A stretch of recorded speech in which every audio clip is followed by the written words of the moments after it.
The morning of November 4, 1957, was deceptively silent over the vast, unforgiving expanse of the Mojave Desert. The stillness was shattered not by sound, but by an unsettling discovery. At 6:15 a.m., an FBI surveillance team, operating out of a discreet, sun-baked satellite camp, approached a section of barren earth 70 miles east of Barstow, California. They weren't looking for a body or a weapon. They were looking for a silent man who had seemingly vanished into the sky. Their arrival was greeted by the smell of ozone and burnt earth, a scent that seemed utterly unnatural in the arid landscape. What they found was a crater, shallow, wide, and radiating a residual heat that cut through the early morning chill. The soil surrounding it was fused into dark, unnatural glass, the desert sand transformed into sharp, obsidian shards. In the center lay a piece of metal, no larger than a briefcase, oddly lightweight, melted on one side as though subjected to temperatures unimaginable on Earth, and engraved with a symbol no known language or ancient civilization could claim. But the most chilling clue was the final recording. A reel-to-reel tape, melted in its canister, that contained the strained, final transmission of the site's owner, Bartholomew Bart Finch. To understand the scope of the Finch tragedy, you must first understand the foundation of the man's power. Bart Finch was not merely wealthy, he was the apex of Texas oil aristocracy. Born in 1910, he inherited his father's vast drilling empire, Finch Petroleum, at the age of 28, transforming it into a global powerhouse by the mid-1940s. The Finch name was synonymous with American industrial ambition, appearing on the boards of major corporations and the facades of institutions from Dallas to New York. Their main office, the Finch Tower in Houston, was a neoclassical edifice, built in the 1930s during the height of American prosperity, featuring towering Corinthian columns and marble imported from Carrara. This was the world Finch commanded, a world of order, predictable geology, and measurable profit. He was sharp, disciplined, and utterly ruthless, a true icon of American financial might. His wealth was not just counted in millions, but in vast, uncountable tracts of oil-rich land. The year 1947 shattered this gilded reality.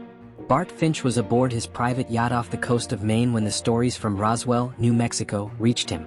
Unlike his peers who dismissed them as tabloid rumors, Finch was seized by a conviction. Non-human technology had crashed, and the U.S. government was actively, and successfully, covering up the evidence. This was not a passing fascination. It was an all-consuming, terrifying truth. By 1950, Bart Finch had completely liquidated Finch Petroleum, a process that took 2 years and caused seismic waves in the global oil market. He diverted his entire immense fortune, estimated at $80 million, a staggering sum for the era, into a singular pursuit: the independent contact and study of extraterrestrial life. The mainstream scientific community, fueled by his abrupt, erratic behavior and his public insistence on celestial dialogue, promptly declared him brilliant, but dangerously insane. He was officially expelled from the prestigious Petroleum Club and became an outcast from the society he once ruled. Finch's first step was isolation. He needed a place free from the meddling surveillance of Washington, a locale that was geographically immense, economically worthless, and politically neutral. His gaze fell upon the Mojave Desert. In 1952, Bart Finch initiated one of the most eccentric, expensive private construction projects in American history, the Finch Complex. He purchased 150 square miles of desolate, federally protected land through a labyrinthine series of dummy corporations, each designed to obscure the true owner. The construction itself was a study in excess. The complex was designed not as a house, but as a subterranean research fortress. The engineering logistics were Herculean. Dozens of miles of fresh water piping routed from the distant Colorado aqueduct, reinforced steel walls 10 feet thick, and a self-sustaining power grid run by 4 massive diesel generators operating 24 hours a day. The generators alone, imported from a defunct German U-boat facility, cost more than most Manhattan skyscrapers of the time. The complex was essentially an inverted skyscraper, buried deep beneath the desert floor, designed to survive a limited nuclear strike while providing a pristine environment for sensitive radio astronomy. Its crown jewel was the underground laboratory, a vast, circular chamber 80 feet in diameter, sealed by an enormous, motorized steel dome that could be opened to the sky, allowing his custom-built parabolic antenna to achieve an unobstructed zenith. Bart Finch believed this dome was the ultimate unobstructed listening post. The entire construction process took 3 years and cost approximately $12 million. Every worker, paid in crisp cash and signed to an ironclad confidentiality agreement that threatened ruinous lawsuits. described the process as less like building a home and more like preparing a high-tech mausoleum. The desert swallowed the complex, leaving only the faintest trace of human intervention on the surface. A single ventilation shaft and the muffled hum of the powerful German engines below. Bart Finch's life inside the Finch complex was a testament to his methodical, almost insane commitment to his goal. He lived by a rigid schedule that was divorced entirely from the natural rhythms of the Mojave Desert above. His days were not marked by sunrise or sunset, but by the relentless, precise ticking of his chronometers. The objective was the total elimination of all earthly biological variables, leaving his mind, and his instruments, purely receptive to the supposed signals from the stars. He would sleep for exactly 4 hours, utilizing powerful military-grade stimulants to control his circadian rhythm, rising precisely at 3 a.m. The vast majority of his waking hours were spent in the central, domed laboratory, a circular, cathedral-like chamber surrounded by blinking vacuum tubes, complex signal receivers, and immense reels of magnetic tape intended to capture what he religiously referred to as celestial dialogue. This room was a marvel of mid-century engineering, but it was also a tomb of light, entirely dependent on the 4 German diesel engines buried far below. His food, always the same flavorless, canned or freeze-dried rations, was consumed standing up at a stainless steel counter, precisely at 8 a.m. and 4 p.m. He rarely spoke, and when he did, it was usually to dictate dry, clinical technical notes into a heavy German recording machine, speaking volumes on atmospheric density and frequency anomalies, but never a word about himself or his state of mind. The utter silence of the desert floor, amplified by the thick, insulated steel and concrete walls of the bunker, was a constant, heavy presence, a vacuum that his mind struggled daily to fill. Bart Finch did not interact with the outside world, save for one crucial yet highly restricted link: Silas Thorne. Silas Thorne was an aging, deeply weathered rancher who ran a small, perpetually struggling general store 75 miles from the Finch complex, a distance that, in the Mojave, felt like a continent. Silas's routine, enforced by Finch, was a testament to the millionaire's paranoia, yet it was Silas's lifeline. Once every 10 days, Silas would undertake the punishing, dusty drive in his battered Ford F-100 across the unmarked, treacherous desert trails, delivering fresh diesel fuel for the colossal generators, massive quantities of canned goods, and, most importantly, huge boxes filled with blank magnetic tape and complex, expensive specialty vacuum tubes ordered from electronics houses in Europe. Silas was always paid in crisp, sequential $20 bills, enough to keep his struggling store afloat for months. His instructions were equally rigid and always the same: arrive at the hidden ventilation shaft at 9 a.m. sharp, wait for the motorized lift to lower, drop the supplies into the lift's carriage, and drive away immediately. Never wait for confirmation. Never speak. Never look back. However, Silas Thorne was an observer, carrying the silent wisdom of a man who had spent his entire life watching the desert reveal and conceal its secrets. Over the months, he noted small, deeply unsettling changes in the deliveries. Initially, the orders were strictly technical. But then, Bart began ordering strange, highly specific and volatile chemical compounds that had no apparent use outside of theoretical physics or perhaps early propulsion systems. Then, the magnetic tape orders inexplicably tripled, suggesting that Finch was either capturing vast amounts of data or constantly wiping and re-recording over failed attempts. Most recently, Bart began sending up the empty supply bins with intricate, unnerving geometric drawings etched deep into the metal surfaces. Drawings that Silas swore had not been there when he dropped the bins down the shaft 2 weeks prior.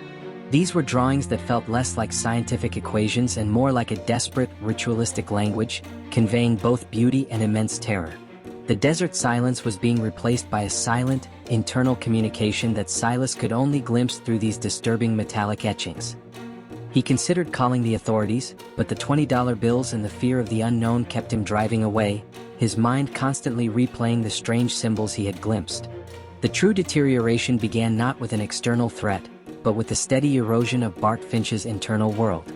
His notebooks, meticulously organized for years in perfect copperplate handwriting, suddenly began showing signs of intense strain and sleepless obsession. Where he once recorded precise temperature and radio frequency data, he now recorded emotional and psychological states. They are closer, the air is humming with their presence, or simply watched. Always watched. The financial records were replaced by feverish, philosophical scrawls questioning the nature of consciousness and the material density of existence. The constant lack of human interaction, coupled with the relentless pressure of his mission, was twisting Finch's perception of his bunker and the environment. The first serious and undeniable sign of a breach of his engineered solitude came in mid-October, approximately 3 weeks before the incident. Bart was monitoring the atmospheric static on his most sensitive receiver, a custom-built array designed to filter out all earthly noise, searching for the telltale, repeating signal he believed originated from the Andromeda galaxy. Instead of the expected clean silence, he heard a new, deeply unsettling pattern. A soft, rhythmic thumping that seemed to originate not from the vastness of space, but from the reinforced concrete ceiling directly above him. It was subtle enough to be dismissed by a rational mind as the complex settling, yet consistent enough to trigger Finch's deepest, most primal fears. The sound, like a massive heart beating in the earth, violated the very concept of his safe, insulated fortress. He started sleeping with the generator volume turned up to maximum capacity, hoping to drown out the sound, but the thumping found its way through the industrial noise, a persistent drumbeat of alien intrusion. The thumping soon gave way to something far more invasive and visual. Bart Finch was working on a complex wiring matrix one evening when he paused, noticing a small imperfection on the pristine white lab wall, a smudge of black soot, perhaps. He approached to wipe it away, but as his hand reached the spot, he realized it wasn't soot. It was pigment deeply embedded into the paint. It was the same strange, unsettling symbol that Silas Thorne had seen etched onto the empty supply bins. A looping curve terminating in 3 sharp, unnatural points. It was an alien calligraphy, and within hours Bart began finding it everywhere. It was no longer just on the wall. He found it on the floor, etched into the polished brass casing of his recording machine, and even carved meticulously onto the casing of his beloved Swiss chronometer, the timepiece he used to maintain his rigid schedule. Bart Finch realized the symbol had been with him for days, possibly weeks. It was a brand, a claim, a terrifying signature, and he had no memory of creating a single one of them. The paranoia was no longer about the external threat of government surveillance.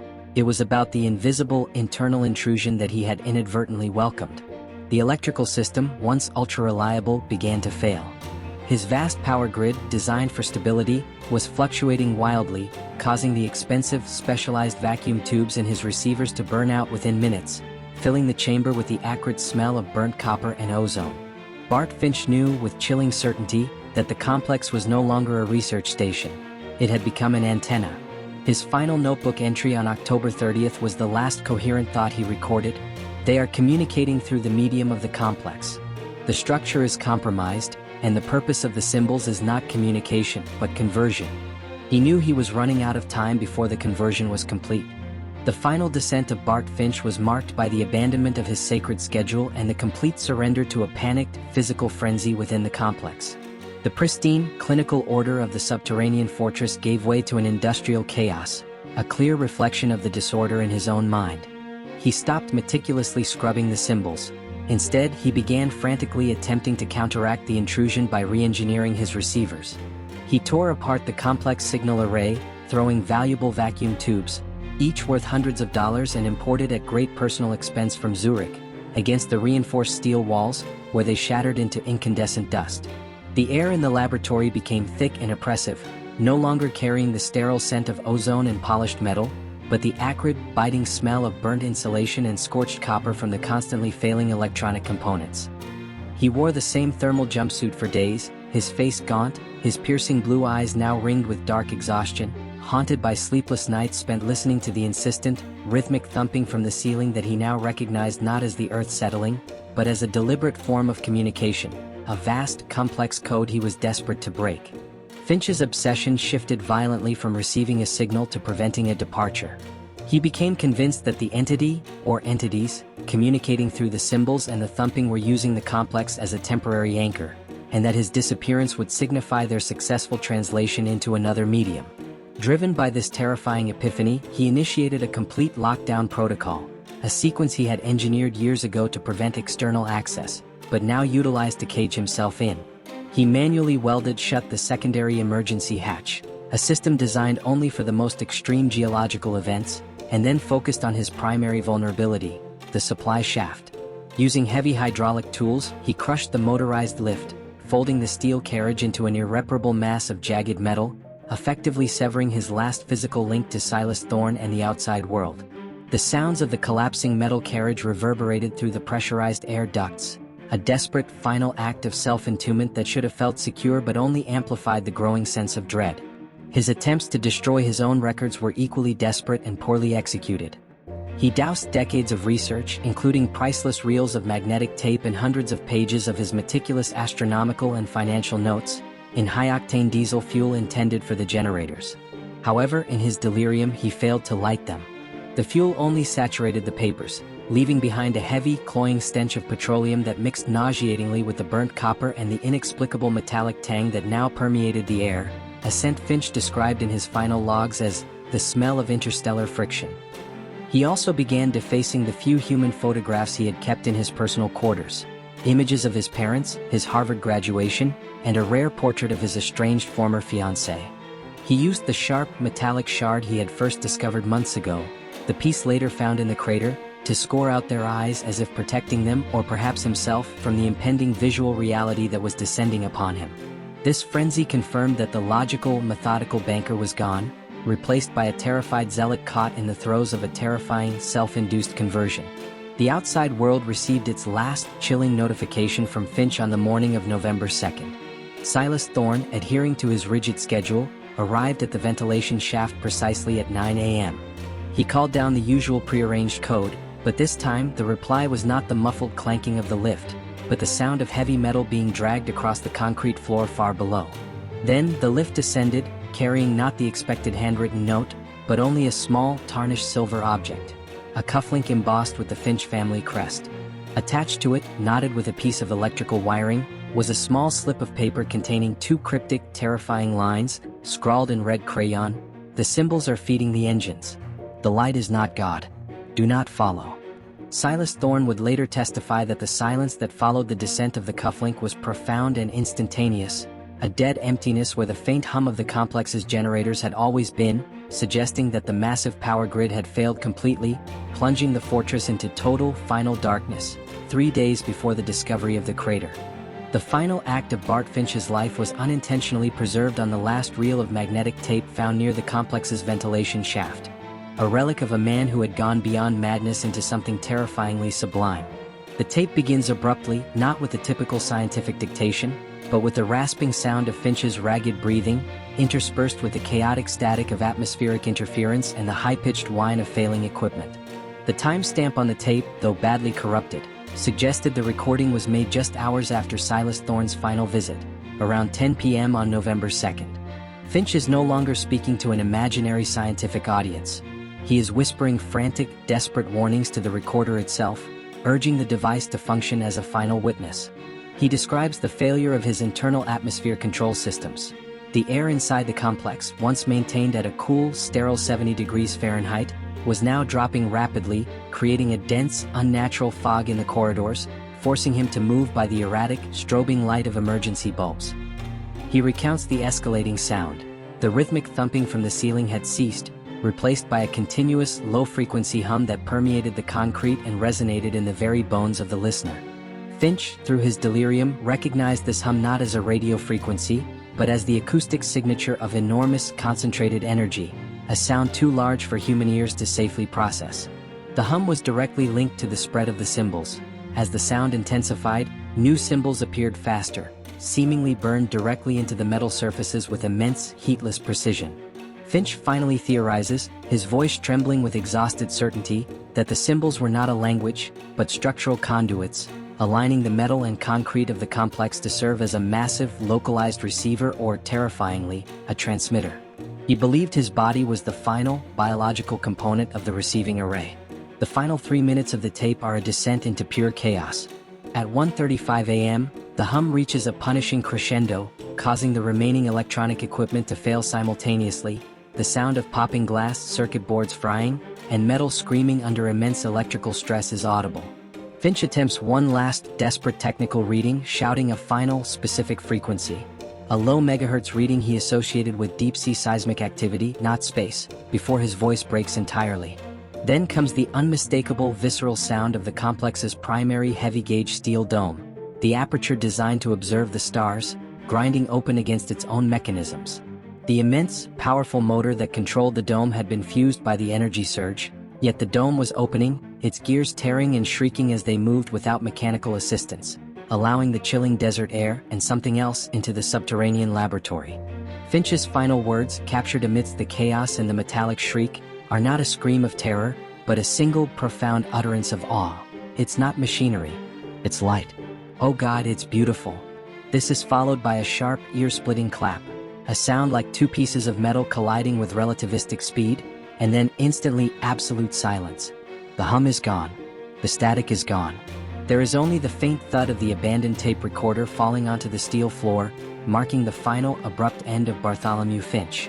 When the FBI team arrived on November 4th, the only proof of the event lay in the small, deep crater and the peculiar piece of lightweight, melted metal.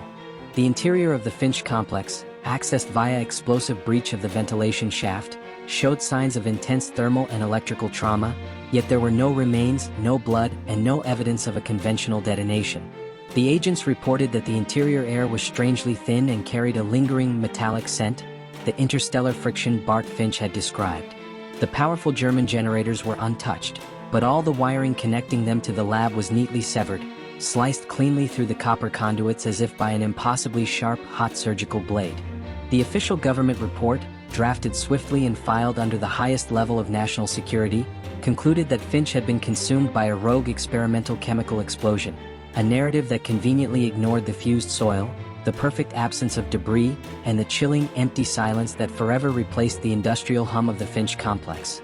The immediate aftermath of Bartholomew Finch's vanishing was not chaos, but a suffocating, organized silence imposed by the highest levels of the United States government. The FBI team, which had only arrived at the complex site due to the frantic report from Silas Thorne, who was quickly detained and interrogated for 48 hours, found themselves instantly replaced by personnel from the newly formed Project Mojave Task Force. This task force was led by Special Agent in Charge Evelyn Reed, a notoriously meticulous and politically astute operative from the Bureau's Washington field office, known for her unervingly calm demeanor and her absolute commitment to maintaining national security protocols above all else. Agent Reed's arrival in the desolate Mojave, flown in on an unmarked military helicopter, signaled that the Finch case was no longer a matter of a missing person, but a matter of state secrecy and defense. Her initial brief to her team was brutally concise: document the anomaly, contain the speculation, and attribute the entire scene to a disastrous, privately funded, non-conventional weapons test gone catastrophically wrong. The narrative was crafted before the forensic analysis even began. Reed's first order was a detailed, almost microscopic forensic analysis of the unique, lightweight metal fragment recovered from the center of the crater. This task was assigned to Dr. Harold Vance, a chief metallurgist from a secretive government laboratory in Nevada. Vance's initial field report, later suppressed and only leaked decades later through unofficial channels, described the metal as baffling. It defied known metallurgical composition. It appeared to be a compound of titanium and an unknown, incredibly lightweight element, exhibiting an unnatural crystalline structure that could not be replicated under standard atmospheric pressure or temperature. The material possessed an impossible density ratio. It felt light as balsa wood, yet was demonstrably stronger than high-grade aerospace steel. Furthermore, the material exhibited no isotopes consistent with exposure to conventional radiation, meaning it was not a byproduct of any known nuclear reaction. Dr. Vance noted that the side of the fragment facing the sky was perfectly smooth and cool to the touch, while the side facing the ground was melted and fused with the earth, suggesting that the massive thermal event occurred during the material's sudden and violent descent or departure, confirming Finch's final log about the extreme localized heat. The symbol, which was deeply etched into the fragment's cool side, the looping curve terminating in 3 sharp points, proved equally resistant to analysis. Reed's team brought in historical linguistics experts from universities across the country, subjecting the symbol to analysis against every known ancient alphabet, alchemical cipher, and modern military insignia. The experts concluded, unanimously and with considerable professional discomfort, that the symbol was neither a language nor a cipher, but appeared to be a single, non-referential design unit, a perfect mathematical curve that defied standard Euclidean geometry. Agent Reed, ever pragmatic, ordered the symbol to be scrubbed from all public-facing documents and replaced with the innocuous phrase, "unidentified markings." The pressure to quickly close the case was immense. Finch's sudden and unexplained disappearance threatened to expose not only his own radical experiments, but also the government's own covert research into aerospace phenomena during the height of the Cold War. a political and financial catastrophe that Washington could not allow to unfold in public view. The assessment of the Finch complex's structural damage was equally problematic for the official narrative. The damage was confined solely to the interior of the main laboratory dome and the severed wiring leading from the generators. The thick, reinforced concrete structure of the outer bunker remained physically intact, exhibiting no stress fractures or external signs of blast trauma, directly contradicting the proposed experimental explosion scenario. Furthermore, the immense German diesel generators, the heart of the complex, were completely undamaged, standing idle but ready for use, confirming Silas Thorne's final observation of the sudden, clean power failure. The internal cameras, although destroyed by the power surge, yielded no frames that captured the final moments, only a brief flash of intense, non-spectral white light that momentarily overloaded the recording film. Agent Reed knew that the explosion story would satisfy the press, but deep within the classified files, the truth was far more terrifying. A man and his multi-million-dollar fortress had simply been unplugged from reality. The vanishing of Bartholomew Finch, the oil magnate turned scientific zealot, left behind not only a geographical void in the Mojave Desert but also an unprecedented financial and political vacuum in New York and Texas. Finch's vast liquidated fortune, estimated conservatively at $80 million in 1957, an almost insurmountable sum, was tied up in a complex web of blind trusts, offshore holding companies in Switzerland and the Cayman Islands, and highly strategic, anonymous bonds. The legal battle over this estate commenced almost immediately, pitting Finch's estranged, bewildered relatives against the U.S. government. Finch had meticulously structured his will years prior, leaving the bulk of his liquid assets to a non-existent charitable foundation dedicated to interstellar philanthropy, a final, defiant testament to his obsession. This ambiguous wording allowed the government's legal apparatus to swiftly step in, arguing that due to Finch's presumed mental instability and the lack of a legal heir willing to challenge the state on grounds of national security, the assets should be frozen and allocated to government-sponsored scientific research, a bureaucratic maneuver designed to discreetly absorb the cost of the Project Mojave investigation itself. The disposition of Finch's physical assets was equally complicated and secretive. His vast empty penthouse apartment on Fifth Avenue, a structure once filled with first-edition books and priceless European art, was quietly seized and liquidated. The government was especially interested in the paper trail left behind by the Finch complex construction, attempting to trace the millions of dollars paid out in cash to contractors and suppliers in a desperate bid to understand the full technological capabilities of the subterranean fortress. Agent Reed and her team spent months sifting through mountains of financial records, not to recover the money, but to ensure that no foreign or adversarial entity could connect Finch's funding to any external, non-American influence. The political pressure from Washington, D.C. was immense, driven by the fear that Finch's self-directed aerospace research might have inadvertently led to a technological breakthrough, or worse, a devastating security breach that the Soviet Union could exploit. The entire operation was a calculated exercise in economic and informational erasure, designed to completely wipe the Finch name from the public record and silence any speculation that might link a U.S. millionaire to esoteric phenomena during a period of acute Cold War tension. The ultimate fate of the Finch complex was decided not in a courtroom, but in a classified military briefing room. Despite the immense financial value and unique structural integrity of the bunker, the task force deemed it too dangerous and too contaminated to be repurposed. It was sealed with tons of concrete and steel, effectively turning the $12 million research facility into an eternal, sealed tomb. The land above, once purchased through shell companies, was quietly transferred to the Department of Defense, designated as an unclassified military reserve to prevent any future private excavation or inquiry. The geological teams tasked with the sealing operation noted an unsettling anomaly. The bedrock beneath the complex seemed to possess an uncharacteristic magnetic resonance, a faint, consistent pull that interfered with their standard surveying equipment, leading to the internal nickname for the site, the Magnet. This detail, alongside Dr. Vance's baffling metallurgical report on the crater fragment, confirmed to the inner circle of investigators that the official story was a necessary lie, and that Bartholomew Finch had indeed encountered something that fundamentally defied all known physics and legal precedent. The legal fallout extended to Silas Thorne, the simple rancher and delivery man, who was subjected to months of intense, highly focused scrutiny. Although ultimately cleared of any wrongdoing, the government placed a lifetime gag order on him, backed by severe financial penalties.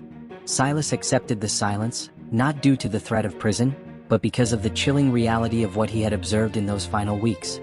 The $80 million estate, after years of legal wrangling, was finally dissolved. The majority of the funds were quietly funneled into classified U.S. aerospace programs, ensuring that Bart Finch's singular obsession, the study of extraterrestrial intelligence, continued, ironically and tragically, under the very government he had desperately sought to escape. His life ended as a footnote in a classified budget appendix, the ultimate price paid for the right to look up into the endless, dark sky. The key to understanding the final weeks of Bartholomew Finch lay not in the melted metal or the sealed complex, but in the memory of the sole witness, Silas Thorne. After his initial interrogation, Silas was subjected to a rigorous and almost continuous debriefing by Agent Evelyn Reed and a team of specialized government psychologists. The purpose was to dissect every micro-observation the rancher had made, searching for a rational explanation for Finch's decline. Silas, a man of simple words, found himself forced to articulate the subtle shift in the air of the Mojave, the incremental changes in the supplies, and the escalating fear he sensed in his final encounters with the distant millionaire. He painstakingly recounted the precise details of the empty supply bins, the cold, hard steel, and the uncanny presence of the looping three-pointed symbol, emphasizing that the mark appeared not painted or scratched, but almost grown into the metal surface, as if the desert itself had dictated the design. The debriefing session stretched for weeks in a small, windowless government office, focusing incessantly on the mundane, the brand of diesel fuel Finch preferred, the specific type of freeze-dried ration he ordered, and the exact tone of the final, desperate note attached to the cufflink. Silas's testimony, spanning hundreds of pages, ultimately provided a chilling timeline of Finch's psychological erosion, a gradual retreat from reality that began not with paranoia, but with an overwhelming, almost religious certainty. To counter the growing internal anxiety among the investigators, Agent Reed brought in Dr. Alastair Finch, no relation to Bartholomew, a highly respected but highly skeptical government psychiatrist specializing in Cold War psychological defense. Dr. Finch's task was to construct a definitive psychological profile of Bartholomew Finch based entirely on his final, erratic journal entries and the final audio logs. Dr. Finch's conclusion, which became a foundational pillar of the official cover story, was one of accelerated isolation psychosis. The theory posited that Bart Finch, driven by immense childhood pressure and compounded by years of corporate ruthlessness, possessed a fragile ego that was shattered by the rejection of the scientific community in 1950. His vast fortune provided the means to build a physical sanctuary, but the ensuing sensory deprivation and extreme isolation of the complex, the constant, repetitive hum of the generators, the lack of natural light, and the absence of human voice, created a perfect, pressurized chamber for the development of profound mental illness. Dr. Finch argued that the thumping and the hum were merely auditory hallucinations, the physical sound of his own pulse or the expansion of the bunker's concrete walls, misinterpreted by a mind desperately seeking external validation. The symbols in this clinical view were a form of automatism, where the patient's own hand created the markings without conscious knowledge, a desperate attempt by the subconscious mind to communicate the internal distress. Dr. Finch's profile focused on the concept of the Messiah complex, suggesting Bart's final words, "It's beautiful," were the culmination of a delusion. The millionaire believed he was being divinely lifted to a higher plane of existence, achieving the final contact he had sought, when in fact he simply succumbed to self-induced sensory overload, perhaps leading to a fatal internal medical event. This profile, while highly detailed and professionally sound, conveniently omitted the physical evidence that contradicted it. The perfectly sealed dome, the clean-cut wiring, and the scientifically anomalous nature of the metal found in the crater. Silas Thorne's memory, however, remained untainted by the psychiatric jargon and political necessity. He remembered one detail during the final delivery that haunted his sleep and which he refused to mention to Agent Reed. Just before the lift was crushed, he heard a sound that was distinctly not mechanical coming from the depths of the shaft. It was a high-pitched, harmonic singing, a pure multitonal sound that seemed to vibrate the desert air itself. Silas described it as, like a choir made of glass, a sound that was simultaneously the most beautiful and the most terrifying thing he had ever heard, a sound that preceded the immense, final silence. He knew then that Bart Finch had not gone mad.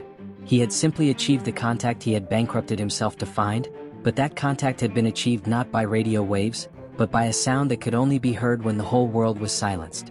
With the human element analyzed and dismissed as isolation psychosis, Agent Evelyn Reed's Project Mojave Task Force turned its attention to the purely scientific and astronomical dimensions of the vanishing, seeking a conventional explanation that could satisfy the Pentagon.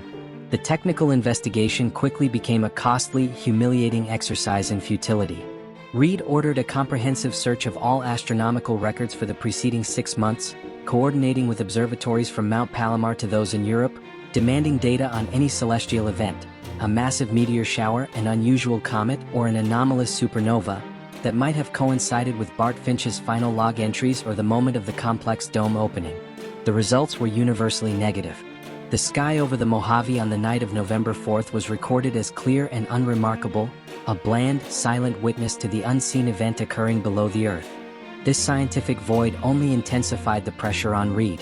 The investigation then focused on the possibility of a highly advanced, Earth-based experimental communication device, a theory that brought the FBI into direct, immediate conflict with the United States Air Force. The Air Force, eager to downplay any suggestion of non-conventional phenomena and keen to gain access to the isolated, strategically valuable land, insisted that Finch had likely constructed an unauthorized, experimental radar or communication dish that malfunctioned and vaporized itself. Agent Reed was forced to collaborate with Air Force technical intelligence officers, who provided extensive classified dossiers on Cold War-era electronic warfare ciphers and signals. They meticulously compared the frequency Finch had shouted on his final log, the seismic megahertz reading, to known military and Soviet transmission protocols. The comparison yielded nothing.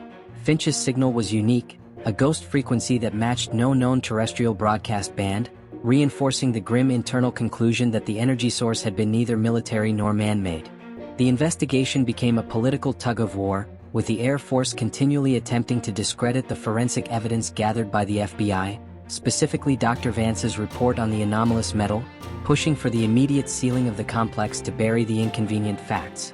Further attempts were made to decode the ubiquitous symbol found etched into the complex walls and on Silas Thorne's supply bins. Beyond the linguistic review, the symbol was subjected to advanced mathematical scrutiny. Specialists tried to treat it as a geometrical equation, an attempt to plot a non-Euclidean curve, or even a specific coded depiction of a constellation. One young, ambitious cryptographer suggested that the symbol was not a sign but a key, a physical template designed to fit a corresponding aperture. The team, acting on this long-shot theory, flew back to the Mojave and spent a week conducting detailed topographical surveys of the complex perimeter and the wider desert, searching for any natural or manufactured object that matched the symbol's unique three-point termination. They searched rock formations, cave entrances, and even dry riverbeds, using Finch's geological maps as a guide, only to discover that the symbol simply existed in isolation, an unsolicited signature left on the complex's steel and concrete, with no corresponding lock or counterpart in the surrounding environment. The cryptographer's theory, like all the others, faded into the official file marked unsubstantiated speculation. The ultimate dead end came with the realization that the complex itself had acted as the final filter. Bart Finch had been so successful in isolating himself from external interference that when the true non-terrestrial event occurred, all of his data was localized and consumed by the singularity of the event. There were no spillover signals for the vast government monitoring stations to pick up, no trace of the exotic metal found beyond the initial crater, and no secondary witnesses to the light Finch had seen. The exhaustive, resource-intensive investigation concluded exactly where it started, with a cold, fused crater in the sand, a chilling audio recording, and the profound, absolute silence of the Mojave, leaving Agent Reed to file a final, heavily redacted report that contained the bureaucratic paradox. The evidence proved that a powerful, non-conventional event had occurred, but the investigation proved that no conventional explanation could possibly exist. The disappearance of Bartholomew Finch, officially closed and filed under the innocuous cover story of an experimental chemical tragedy, refused to be contained by the government's efforts. The Finch complex, though sealed beneath tons of steel and concrete, remained a geographic and psychological anchor for strange occurrences in the vast, silent expanse of the Mojave. Even years after the incident, the area continued to generate inexplicable anomalies that plagued the nearby military installations and the scattered local populace, creating a lasting, low-frequency hum of paranormal activity. Military pilots training in the airspace above the sealed complex repeatedly reported highly erratic navigational instrument readings, especially when flying directly over the designated reserve land. Their compasses would spin violently, and their electronic sensors would be flooded with the same complex, non-spectral white noise that had briefly overloaded the camera film in Finch's laboratory, a phantom signal that seemed to emanate directly from the sealed desert floor, suggesting that the magnet, as the site was internally nicknamed, remained powerfully active. The most persistent element of the mystery was the recurrent appearance of the symbol, the looping curve terminating in 3 sharp points. While Agent Reed's task force had successfully scrubbed the markings from the complex interior and suppressed the original forensic reports, the symbol began to resurface in the wider Mojave region years later, often appearing in places with no discernible connection to Finch or the complex construction team. Local ranchers, completely unaware of the 1957 investigation, would occasionally report finding the symbol etched into ancient desert varnish on remote canyon walls, appearing suddenly after strong electrical storms. A 1965 geological survey team, mapping potential fault lines 70 miles from the complex, stumbled upon a massive circular depression in the rock face that was subtly outlined by dozens of the same symbols, carved with a depth and precision that suggested immense, non-manual force. The pattern was always the same: no explanation, no discernible tool marks, and a strong, localized magnetic interference that rendered their surveying equipment temporarily useless. The symbol, it seemed, was less a sign left by a man and more a persistent signature of the phenomenon itself, a recurring stamp of the intrusion. Furthermore, the region surrounding the sealed complex began to attract an unusual array of eccentric visitors, including amateur astronomers, fringe physicists, and dedicated ufologists, who were all drawn to the persistent local legends surrounding the vanished oil tycoon and the crater where the sky fell. These individuals often reported observing strange aerial phenomena in the night sky directly above the sealed site: silent, triangular craft moving against the natural flow of weather, or stationary lights that pulsed with an unnatural, pure white intensity, entirely unlike conventional military aircraft. These reports, consistently dismissed by the military as misidentified weather balloons or atmospheric inversions, accumulated over decades, forming a cultural legend that ensured Bart Finch's terrifying research legacy endured, despite the government's strenuous efforts to erase it. The true, terrifying realization was that Bart Finch's initial assumption was correct. The Mojave was the perfect staging ground for contact, and by building his complex, he hadn't attracted the phenomenon, he had simply identified and focused a phenomenon that was already present, ensuring its continued localized activity long after his physical removal. The story of Bart Finch transcended the facts of the FBI file, becoming a cautionary tale whispered among the desert communities, a chilling folklore about the inherent risks of searching too zealously for truths beyond our comprehension. His wealth bought him the laboratory, his obsession bought him the contact, but his hubris cost him his existence. The sealed complex, the magnet lying dormant and silent beneath the unyielding sun, served as a permanent, invisible monument to the ultimate boundary between human ambition and cosmic reality, forever reminding those who knew the truth that the line between isolation and communion with the unknown is terrifyingly thin. The official closure of Project Mojave did little to close the psychological and emotional wounds it inflicted on the few individuals who knew the full, terrifying truth. Agent Evelyn Reed, the meticulously controlled FBI operative, never truly escaped the Mojave. She went on to have a decorated career within the Bureau, rising to a high administrative position in the Washington intelligence community, yet she carried the Finch file as a permanent, internal burden. Despite years spent dealing with the most sensitive Cold War secrets, the absolute absence of Bartholomew Finch remained the single greatest professional anomaly of her life. Reed periodically requested the declassification of the Project Mojave file, only to be met with immediate and absolute denial from her superiors. It was rumored that in her private office she kept a small, unauthorized copy of Dr. Vance's suppressed metallurgical report, the one detailing the anomalous, lightweight metal, a silent reminder that the universe contained forces beyond the reach of federal investigation and political control. She lived the rest of her life in a constant state of professional tension, forever aware that the thin veneer of order maintained by the government could be so effortlessly shattered by a man and a dome in the middle of a silent desert. Silas Thorne, the rancher and the accidental final witness, fared far worse. Although he was financially secure thanks to Finch's final generous payments, the mandatory government gag order and the horror of his final observation rendered him a voluntary recluse. He sold his small general store and retreated further into the isolated vastness of the Mojave, moving into a small, dilapidated cabin far from any paved road. He lived out his remaining decades in fear, the memory of that high-pitched, glass-like singing, the sound that preceded the ultimate silence, a constant torment. He knew that the symbols were still being created, and that the force that had taken Bart Finch was neither malicious nor benevolent, but simply clinical and unstoppable. In 1978, local authorities found Silas Thorne deceased in his cabin. The official cause was heart failure. However, investigators noted one final chilling detail that was immediately flagged and buried. Beneath the aged wooden counter in Silas's kitchen, carved deep into the surface, was the perfectly rendered three-pointed symbol. It was a clear, fresh mark, entirely inconsistent with the decades of decay in the structure, suggesting that in the rancher's final moments, the same force that had claimed Bart Finch had come to claim the man who had seen too much, leaving its unmistakable signature. The enduring mystery of Bartholomew Finch and the Finch complex serves as a powerful, chilling testament to the dangers of singular, obsessive ambition. Finch traded his immense wealth, his social standing, and ultimately his existence for a single moment of communion with the unknown. He achieved his goal, but at a price that could not be counted in dollars or in scientific data. He confirmed that in the vast, silent stretches of the American West, the line between isolation and invasion is terrifyingly thin. His life and his vanishing provided a definitive answer to the question of whether we are truly alone, yet that answer was so profound and so disruptive that the world's most powerful government felt it necessary to erase every trace of it, ensuring the rest of humanity remains safely, comfortably ignorant. The complex is silent now, sealed forever beneath a cap of steel and concrete, a multi-million-dollar monument to a cosmic truth. But on the long, dark nights, when the Air Force pilots report their spinning compasses and the desert winds whisper across the sand, those who know the story of the vanished oil magnate understand that the silence is not empty. It is waiting. And that brings us to the chilling conclusion of the Mojave Millionaire and the last signal from the sky. The enigma of Bartholomew Finch remains one of the most perfectly executed vanishing acts in modern history.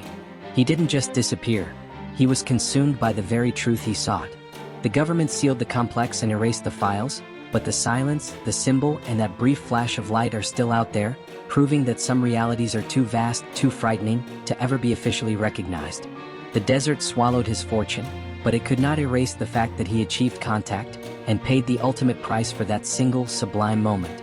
Here on this channel, we dive into the classified archives, the hidden histories, and the unsettling testimonies, exposing the strange and unexplained history they desperately want you to forget. If you seek the truth hidden behind the headlines and official reports, you've found your community. If the chilling fate of the Mojave Millionaire left you looking over your shoulder, ensure you never miss another deep dive. Help us defeat the algorithm's censorship by hitting the like button. Share your theories about the symbol in the comments below. Asterisk, what do you think Finch truly encountered?